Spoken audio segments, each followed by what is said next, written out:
Hey guys, this is Roderick. I'm here with a episode review of Bling Empire Season 3 Part 1. I had thought I was going to be able to get through like a couple of episodes and then jump into this Part 1, but the first episode of Season 3 really moved me to chorus, so I decided let me just jump in now, and we can just, then I'll do like a Part 2, then a Part 3. The episode's going to be like really short, so there'll be a Part 2 and a Part 3. Hopefully nothing else will be as fireworky as this first episode, but I also wanted to jump in and give you some context because I did do a recap. So let's get started. Okay, I really like Bling Empire for several reasons. One, it's an all Asian cast. I think that the Asian American community has been really underrepresented in the reality television space, and this was a great jump off point for that for all of the future projects. And also, Bling Empire gets a lot of things really right, but they also get some things wrong, which we'll kind of discuss in a second. But one of the things I also really like is the central story behind the show. We have Kevin, who's this Asian American man who was raised in Minnesota by two white parents, and he's moved to LA, and he's introduced to this whole group of wealthy Asian Americans, and we see Kevin in the first season kind of navigating this group of people. I thought that was a really great jumping off concept. We meet a lot of people we see in several seasons: Kane, Kelly, Kim, other people discuss going on. But it was a very interesting mix. It was a very interesting story because Kevin was the main focus of this first season, kind of seeing him meet and navigate, which means he first meet, one of the people he meets is Anna Shea, who I really like Anna and how she is portrayed or edited for the most part on this show. She has a lot of characteristics and qualities that I appreciate in a person. She is authentic, she is consistent, and she is loyal. And Anna kind of serves as like the grande dame, kind of fairy godmother of the group, or kind of like of this group of friends. Season 1, we saw Christine, who really got the bad edits. When we talk about bad edit, typically what that means is the editors will decide who the antagonist for the season is going to be. So in the reality television space, so much of how the show is made is in the editing room. As with most television shows or in films, everything's done in the editing room. But in the reality television space, so much is done in the editing room. And so typically the show doesn't really come together or form until after all the coverage, that's all the taping's been done from all the different locations is done. Then the editors get back and they start trying to figure out where is the story, what kind of storylines can we have. So that's why typically they'll get together at a restaurant, the producer will say, okay, bring up A topic, B topic, C topic, and hopefully that will get some conflict to kind of move the story or the show along. Then, of course, you have the scenes in which everyone has to show up, which we'll get to in a second, and then there'll be some kind of generated conflict there. So based upon that, the editors will decide, well, this is the person we want to be the protagonist, this is the person we want to be the antagonist of the show or for the season, and we'll kind of like move it forward. So Christine kind of got the bad edit antagonist label. The first season with her, with it making it seem as if she was going to get her challenging Anna. I don't know this woman's heart. I really don't believe that anybody would be that crazy to be like, I'm trying to displace somebody in a friend group when you're super rich and you have a whole ass husband and kids, but crazier things happen in America. But that's kind of was what they wanted us to believe was the storyline for the first season. Then we get to the second season, which was shot seemingly, I could tell it was shot during COVID or right around the time during the pandemic. And it was a really kind of hodgepodge, nothing. I feel like they were piecing a lot of scenes together to try to make a story out of nothing. I think the only main storyline we got really from the second season, well, actually we got two. The first one that kind of had legs throughout the entire season was the Kim, Kevin, Kane triangle fiasco of Kevin really wanted to pursue a relationship with Kim. He asked her out on a date. She stands her up. In truth, that is where the situation should have ended. There shouldn't have been, no, I'm going to take you out on a trip and do body, body, boo, because if she didn't want to show up to the date, you shouldn't have gone on with her on a second date or anything like that. But since it's a reality television show, we have to kind of keep acting like people don't understand when somebody doesn't want to fuck with you. But anyway, Kim and Kevin go on a date. They seem to have a nice time.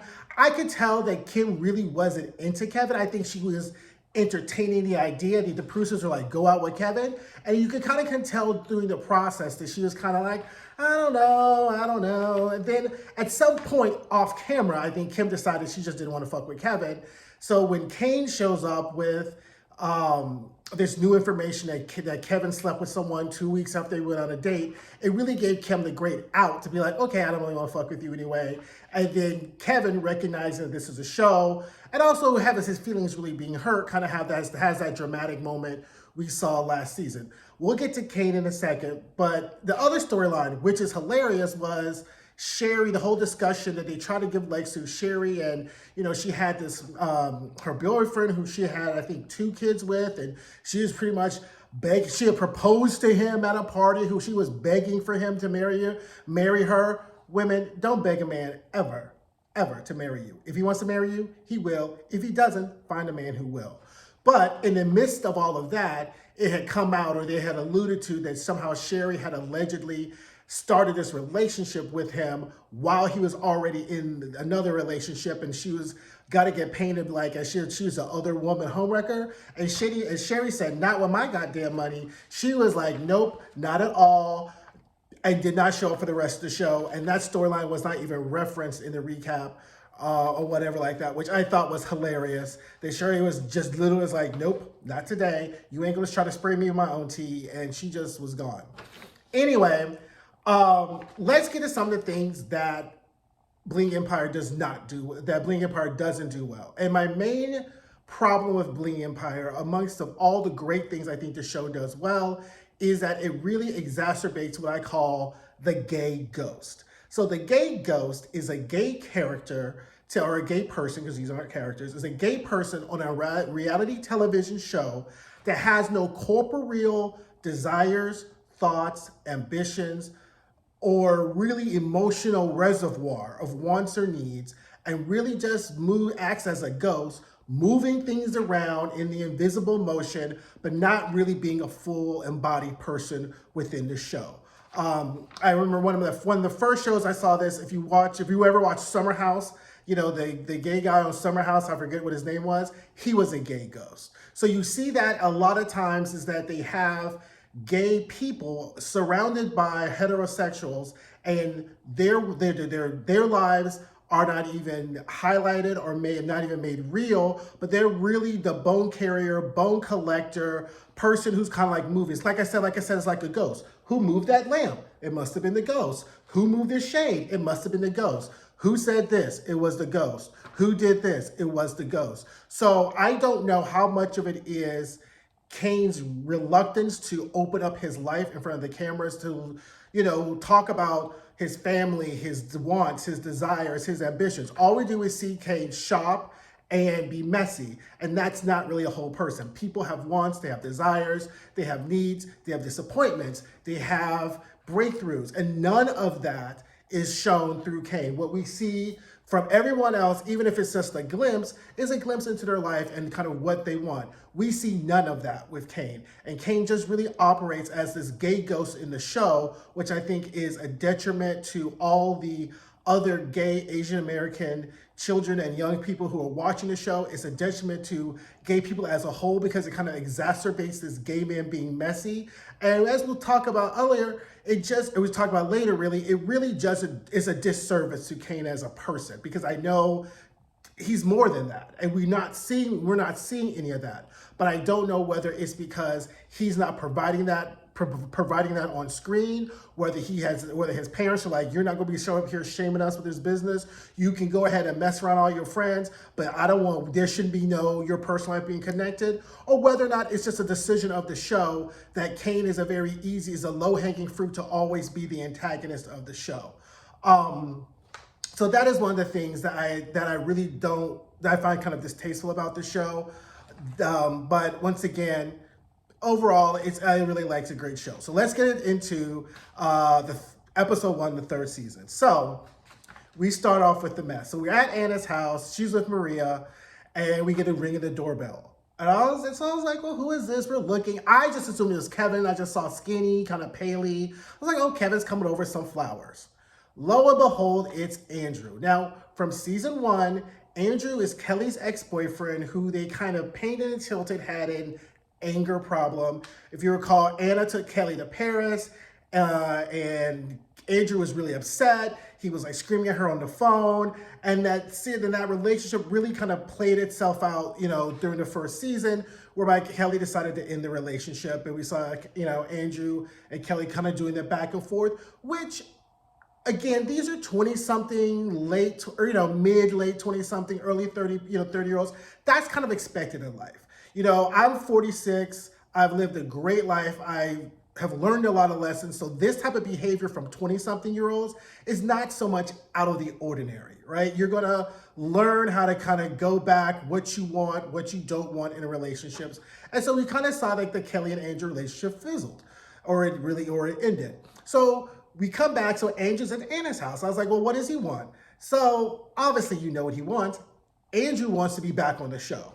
What I think the situation is that the show needs/wants another heterosexual man on the show, and also it's another conflict drama point for Kelly and Andrew. So Andrew really pays off dividends because he provides immediate conflict with Kelly, especially if he ends up dating somebody else on the show, so that's immediately conflict. And the show wants to have, or probably feels like as a matter of balance, have another heterosexual man on the show besides Kevin, so that way he can mix it up with whatever's going on, because it really is a bunch of women, Kane, the gay man, and Kevin, the straight man. So kind of like casting balance, provide balance. So he goes in and he talks to Anna, and he starts to do this thing that people who are trying to better themselves but really aren't really committed themselves to being better do. And they start to talk in catchphrases and like those bullshit posters you see at Office Max, and really don't really get to the heart of the problem. And Andrew does something that irks the dog fuck out of me, is that he apologizes to Anna, and his apology is, I apologize that you saw that behavior. Because Anna's like, okay, well, since you want to be back and cool, let's get to something straight. How do you explain how you behaved in Paris? And Andrew's like, well, I apologize that you saw that behavior. That is not an apology.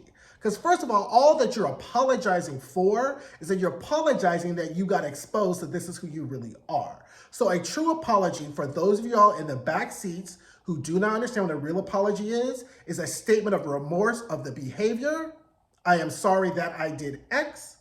And there's a part two, hold it. I promise that will never happen again.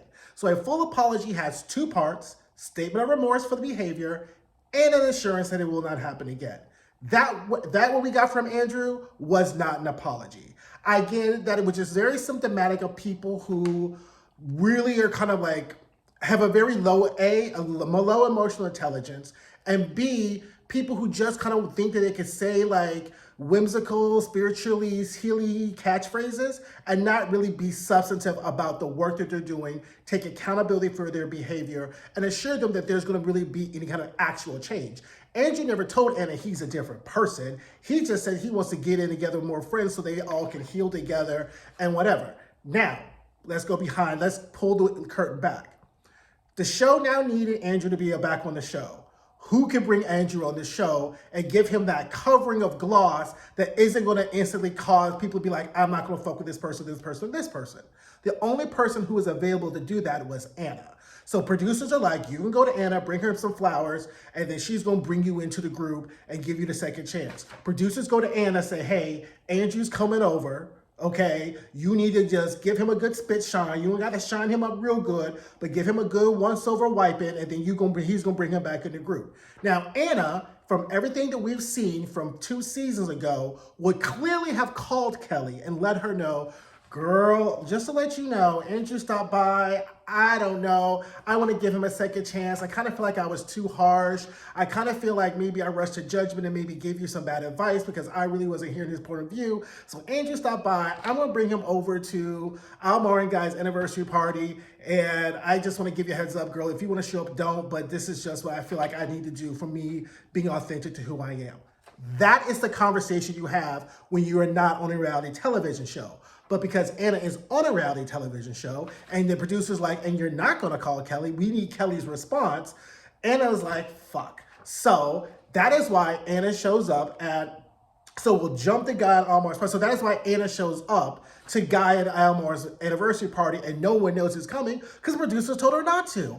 Everybody knows producers didn't tell them to. So everybody else is pretty much hip to this game except for Coach Kelly, who is literally in pure shock that this is something that she's doing. But we'll get to there in a second. Then we go to the Morrises. Kelly goes and she's looking in Mimi's closet. And I'm kind of on the fence with Mimi because there's nothing objectionable about Mimi. Like her and her husband are, fine. They're in love. They're exceptionally rich. She has a really great bags. But I'm not sure whether or not is necessary to take up space. Now, I'm never trying to fuck up somebody's money and be like, they need to be off a show or don't whatever. But I'm yet to see kind of where Mimi's gonna fit into this. So mind you, I'm just on season 1, so we'll see maybe later on how it goes.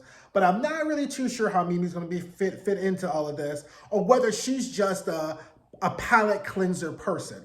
The person you go to after some bullshit happens or before some bullshit happens, and you hang out with that person, and you're like, ugh, and then you just move on to the next. You move on to the next scene. Those people are also, are necessary in reality television. The people who are not necessarily problematic, but they're the person you can just either tell your tea to, tell them what happened, who could just give you what's a nice change of pace, because pacing isn't, they do pacing reality television shows, and they can change up the pace. So maybe that's what Mimi's role is. Who knows? But I don't see anything really bad. So now we get to Guy and Almar's anniversary party, which, by the way, I feel like I guess they do have an anniversary every season, but I feel like they use Guy and Almar's parties as like the jumping off point for bullshit, which I guess if you get your party paid for or corporately sponsored or somehow, monetized by this, I guess it all works out. But I'd be like, y'all got to take y'all shit somewhere else. Y'all can't be fucking up me and my man's anniversary every fucking year with this bullshit. So the party shows up, and the whole gang is there. And then we see Kevin goes up to Kane and is like, well, how you doing? Kind of to intimate that Kevin and Kane really have not been talking. Now, as you recall from the last season, Kevin and Kane kind of had this fallout over Kane telling Kim about the 2-week, Kevin's having sex with his woman 2 weeks after he went on a date with Kim, which in the entirety is not that big of a deal, but obviously it's a breach of trust. And bro, why are you telling all my business to this chick anyway? And Kane's acting like, well, he has this obligation to Kim. And really, we know now that it's the gay ghost, that the producers like gay ghosts go into action and cause, this kind of conflict. What last season kind of gave me the senses, and I kind of feel like Kane had a very serious crush on Kevin. Now, I'm not saying whether or not they did anything. I'm not saying whatever. But I think that Kane had a crush on Kevin. And this Kim situation kind of was the straw that broke the camel's back. It would have been great if the show really highlighted that, or Kane was like, or at least gave us enough coverage for us to put those facts together, be like, oh my God, Kane has a crush on Kevin. This is why he's trying to sabotage Kevin's relationship. If that was the case, that would have been fantastic. Not to say because of Kane's emotional damage, but because, one, this is a rite of passage that every gay man has, is having a crush on your straight best friend. And it would have been helpful for everyone out there, especially the gay men or young gay men, to see this is what happens, this is what you don't do, this is how you can navigate through it. That would have been a better storyline than Kane the gay ghost just being messy for no apparent reason. And it really kind of gave me the inkling that I think he did have a crush on Kevin. I think that he also felt that Kevin was beholden to him since he was the one who introduced him to the show, kind of like an almost sense of ownership almost. And I think Kane seemed unreasonably hurt by him having sex with someone while he had gone on a date with Kim that really didn't make any sense. And so Judge Judy says, if something does not make sense, it typically is not true. So always remember that in the reality television space. If something does not make sense, it typically is not true. So there was some degree of Kane's accusation or begrudgment against Kevin. There was some sense of falsehood in that. And that really would have been better for the show to kind of highlight that as opposed to just relying on the gay ghost. So then, Kevin has decided that he's seen Kim and he's decided to move on. Good. I was so hoping that they were not going to drag this out. This is, life lesson number 5071. Get out the begging business. Do not ask anyone ever more than once for anything. And Kevin had already exhausted that with Kim. And I think he kind of realized, okay, fine, I don't need her, or this isn't really not for me. We're better off as friends. And that's it. And that's all it has to be. I am so glad they did not turn this storyline into glue, kind of beating this will they, won't they kind of situation like that. So then Andrew shows up. And legitimately no one knows Andrew's going to show up. And the thing I really like about this show is I think there is, despite some of the messiness or lack of boundaries, is that these people all genuinely care about each other as friends, because nobody wanted to fuck with Andrew, okay? Nobody. At first, Kim was like, okay, you go over, then all of a sudden, so they all just kind of did the Scooby-Doo group march over to Andrew, and literally someone counted and said, 1, 2, 3, hey, Andrew. And he's sitting there, again, he wasn't shiny, but he had a little gloss, because Anna had brought him the gloss. And then he was like, okay. And Kelly is visibly shaken. She is visibly upset. And what's so funny is you see her stomping away. I don't want to do this. She's leaving. Clearly she's back for the rest of the scene, because I don't know how their contracts are structured, whether they're paid by the episode appearance, like some of the Bravo people, but clearly the producers are like, and get your happy ass right back here. You ain't going nowhere. This is what we paid Almar and Guy for. So girl, honey, give us our money's worth. And if you gonna cry, make sure the camera's looking your way type of thing. So she's visibly upset about this, and she's upset because he didn't just show up, he showed up with Anna. So now she kind of has this feeling like, why did Anna bring him? Girl, you know why Anna brought him, because she had to bring him. Which we'll get to in a second, but at this point, everybody's working for their check at this point, because once Andrew shows up, he's with Anna. Everybody, is putting 1 and 1 and 2 together that they all been set up and they've been gooped and Andrew's the goop. Okay, so anyway, and I do get the sense that Anna realizes she's in a tight spot, but we're on television. You know how this works. She can't really say anything. She can't really do anything.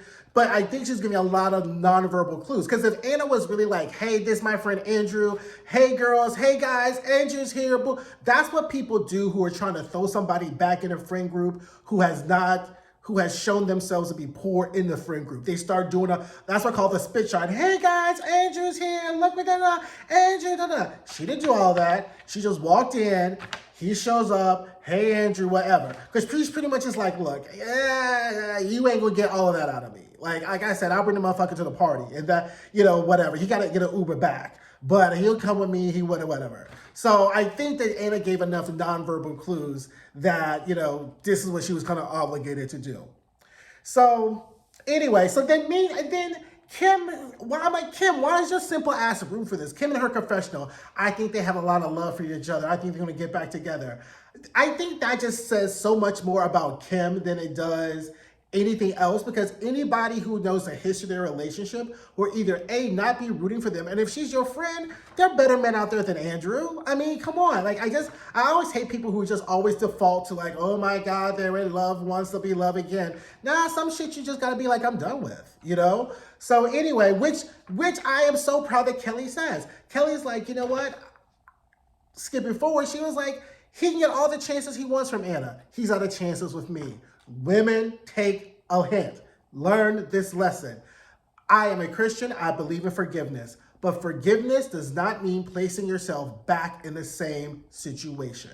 Okay? So that is what I was so proud of Kelly when she kind of reiterated, don't worry about me slipping and sliding, because I done slid all I can. I done cried my last tear on him. So Christina and her husband go out to eat and discuss their surrogate plans. And, I kind of enjoyed this because, once again, we see the kind of humanizing of Christine, and the whole surrogate route. And let's not forget the fact that her husband really high-key played her dirty in real life, because, his family really thought that she was the problem why they weren't able to have children, and it really was him. And she took that from him, from his family, even knowing all the while that it was him, and she really put that covering on him as a wife. So, people say, so I really don't have that much problem with Christine, because Christine is one of the more older people on the cast, so she kind of knows how to move and is more authentic about who she is. She may not go about things the right way, which we'll discuss, but I really don't really see Christine as this big overarching villain. I think it's a again, very low hanging fruit to make her always a villain because she wants nice things and just is kind of shameless about her wealth.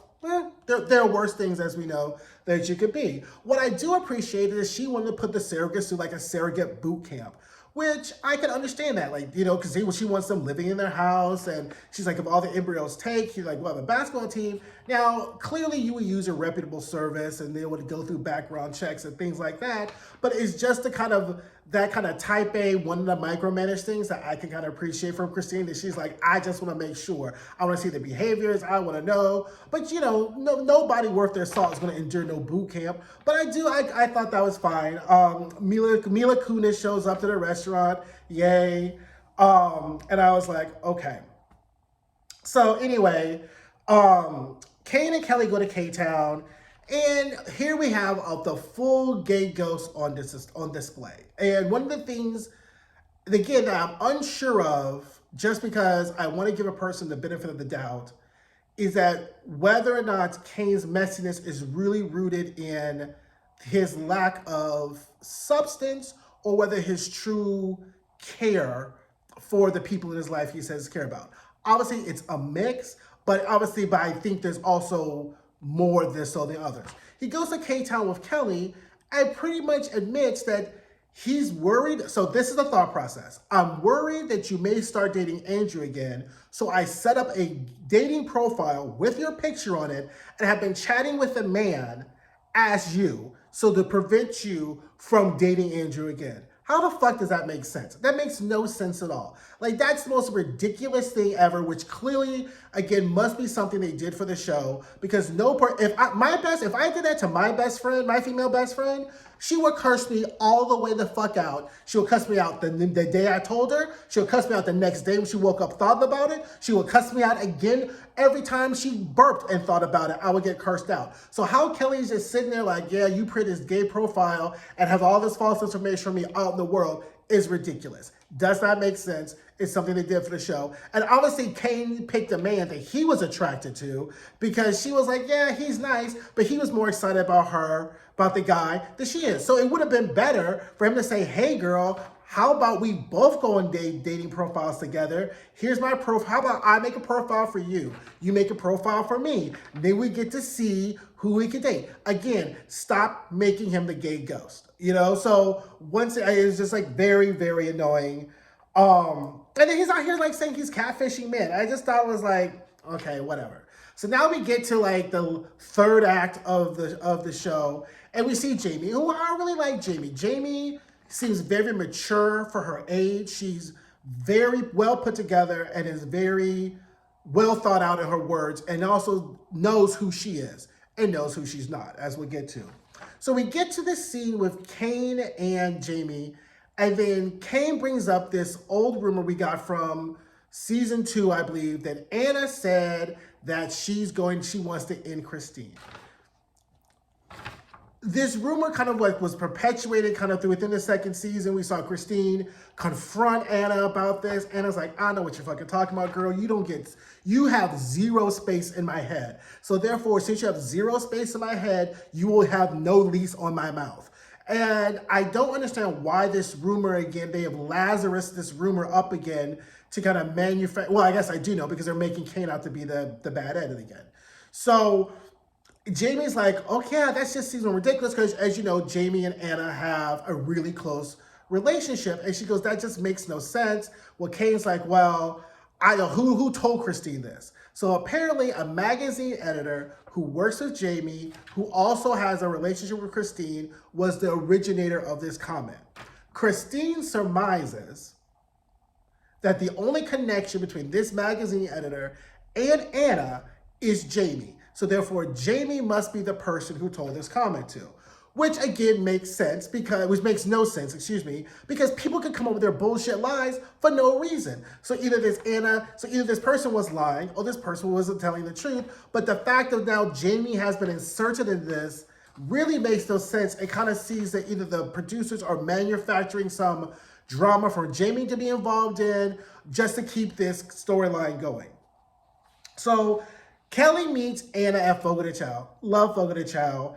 And first of all, Anna is 2 hours late. So clearly the producers are like, you're not about to waste all our motherfucking money. So start calling people and FaceTiming them. And they're like, blah, blah, blah. And Kelly's about to FaceTime you, pick up the phone. We need to get some more coverage, whatever. Because clearly Anna does give zero fucks about being on time for this show because she don't need to be on this show, which is another thing I like about this show. The girls aren't working the show for a paycheck.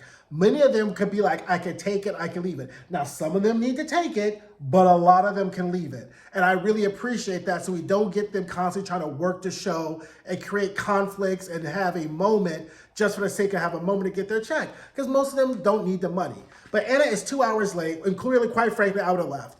I mean, I probably left after a good 30 minutes. And so clearly you didn't see her texting Anna and Anna say, hey, I'll just be there. Anna just like, I'll be there when I be there.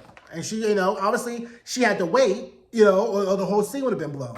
So Anna shows up and you can see Kelly is obviously nervous. And I think she's nervous, well, which doesn't make sense to me, but I guess because of her high respect for Anna and her the respect for this friendship, she recognizes she needs to choose her words carefully because she wants to keep this friendship, but she also feels some sort of way about Andrew showing up. The problem is that I was unsure whether or not Kelly had put the one and one together on why Anna didn't show up, or whether or not she still was kind of mystified why Anna had Andrew show up. But if you rewatch the scene, Anna is very clear. She's like, no, he's not my friend.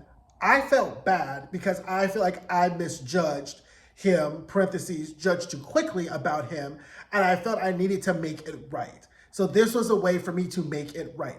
And Anna gave enough spaces for Kelly to read between the lines to say, girl, this is why I brought him here. We both were set up. There was nothing I could do. So I could kind of see, so that really, the scene didn't really have the climactic effect I think that many people would have hoped, because I think you could read from Anna's language that she was just that she was strong-armed into doing this, and I think eventually Kelly kind of caught on to that, and there's nothing you can really say about that, right?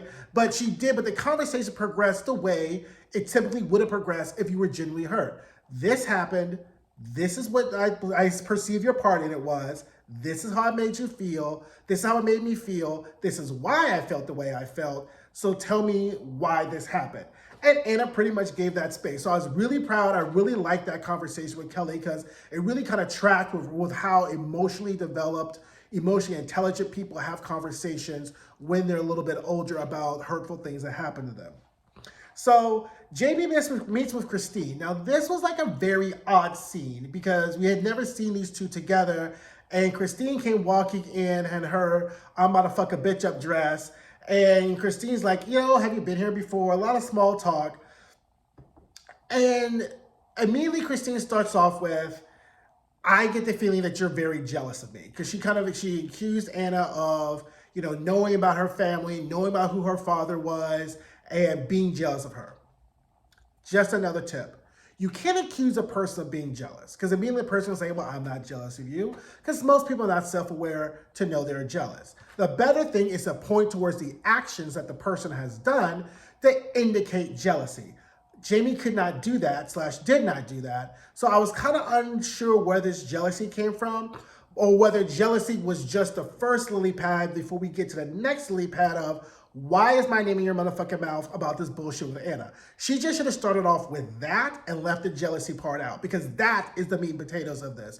Why is my name in your fucking mouth about this situation with Anna? I have nothing to do with this. I didn't hear the situation. I didn't say the situation. So then Christine starts to kind of like cha-cha slide back and forth like, this editor, I heard it from this editor. You're the only person the editor could have heard it from.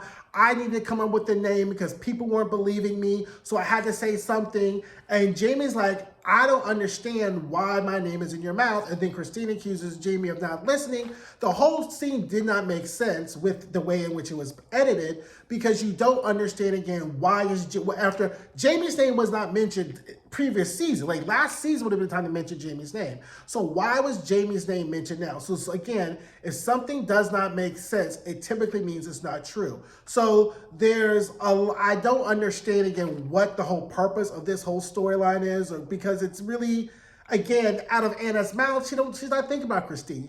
If she wanted to end Christine, she would have done it in many different ways, as we know. So I don't really see, well, what's the point of this? Maybe in part 2, I'll be like, this is why we're doing this. But it kind of seems like a kind of waste of space at this point. So anyway, that is part 1. I am going to do part 2 tomorrow. I'll probably do parts 2 and 3 tomorrow and get it out there. So don't forget to like, subscribe, share, and welcome to Bling Empire, girl. It's going to be a show. So anyway, talk to you later. Bye, guys.